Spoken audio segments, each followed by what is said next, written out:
అందుకని ఎప్పటికప్పుడు మూలికి కరడానికి ప్రభు నేను రప్పిస్తున్నాను.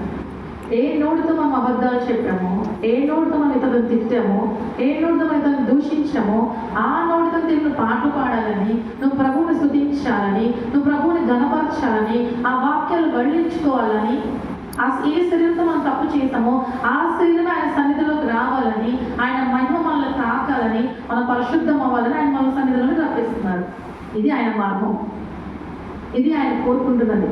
మీరు ఎందుకు మందిరాల్లోకి వచ్చి కూర్చోవాలంటే అది అసలు ఎందుకు నన్నే ఎందుకంటే మీకు ఒక ప్రశ్న రావచ్చు. ఎందుకంటే ఆయన మన ప్రియుడు. ఎందుకు ప్రియుడు అన్నానంటే వెంటనే చూసి ఇల్లాలి చూడాలంట. పెళ్లి కూతురు చూసుకోవడానికి వచ్చినప్పుడు ఏం చూస్తారండి అందరూ?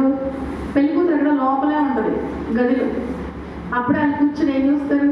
డెకరేషను, గోడలు, ఇంట్లో ఏమున్నాయి, ఏమన్నా అవార్డ్స్ ఉన్నాయా, రివార్డ్స్ ఉన్నాయా, ఫ్లవర్స్ బలి పెట్టారే, కాయలు బలి పెట్టారే, అబ్బా సోఫా ఏంటి బలి పెట్టారే, అది ఇప్పుడు బలి వాక్యాలు రాయించలే, రంగురంగులు. అంటే వీళ్ళకి దేవుడు ఎందుకు బలి శ్రద్ధ ఉందన్నమాట.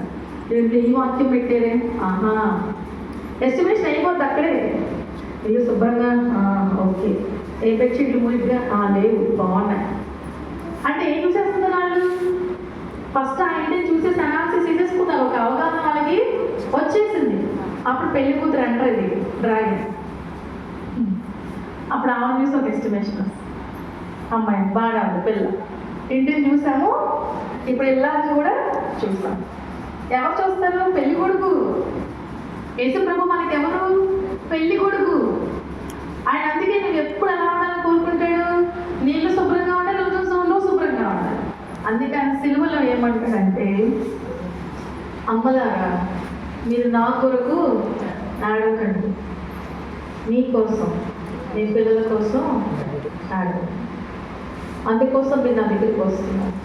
నా కోసం వెళ్ళాల్సిన అవసరం లేదు. నేను సర్వశక్తిమంతుడు, నేను రక్షణకర్తను.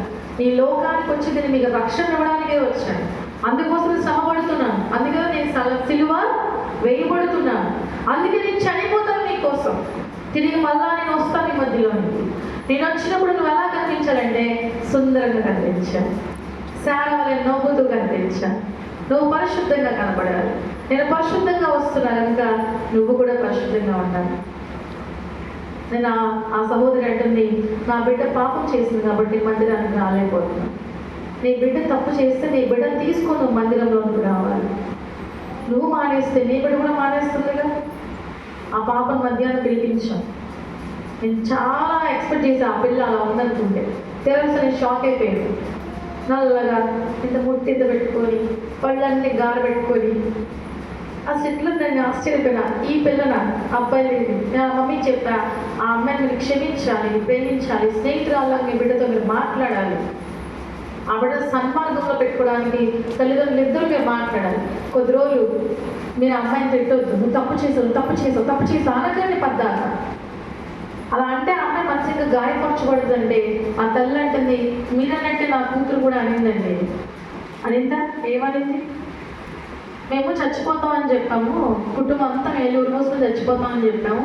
ఏంటి మమ్మీ బ్లాక్మెయిల్ చేస్తాం, అందుకే మీరు అంటున్నారు కదా, మీ కూతురు మీరు బ్లాక్మెయిల్ చేస్తారు అంటున్నారు కదా, మీ కూతురు మీరు బెదిరించొద్దు అంటున్నారు కదా. నా కూతురు ఇదే మాటలు అంత మాట్లాడింది. ఏంటమ్మా నన్ను బ్లాక్మెయిల్ చేస్తున్నావు, ఏంటమ్మా నువ్వు బెదిరిస్తున్నావు అని మాట్లాడింది. ఆయన అది చెప్పానా? ఇలాంటి విధంగా మీరు చేశారని చెప్పాను. ఆ అమ్మాయి తప్పుడు తప్పు తప్పు తప్పు అని చెప్పడం వల్ల ఆ అమ్మాయి ఇంకా రెచ్చిపోతుంది. అసలు మీకు ఎలాంటి అల్లుడు కావాలో అమ్మాయికి చెప్పండి. ఎలాంటి అబ్బాయి చేసుకుంటే అమ్మాయి బాగుంటుందో మీరు చెప్పండి. చదువైన తర్వాత చేసుకోవచ్చమ్మా అని చెప్పండి. అమ్మ నేను చదువు కోసం నేను ఎంత కష్టపడుతున్నావు అని చెప్పండి. మీరు ఏం శ్రమపడుతున్నారో అమ్మాయికి చెప్పండి. మీరు ఎంత కష్టపడి అలా పెంచారో మీరు చెప్పండి. ఒక వయసు వచ్చిన తర్వాత ఆడపిల్లలతో అయినా మగపిల్లలతో అయినా మనం స్నేహబంధాన్ని కలిగి ఉండాలి.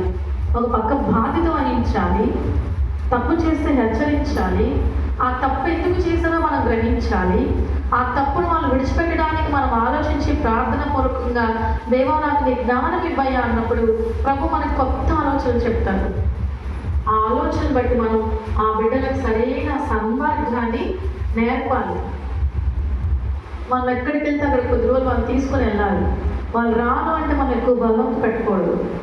నా తల్లి యొక్క బాల్యం నుంచి తనతో పాటు ప్రతి చోట ఎక్కడ ప్రార్థన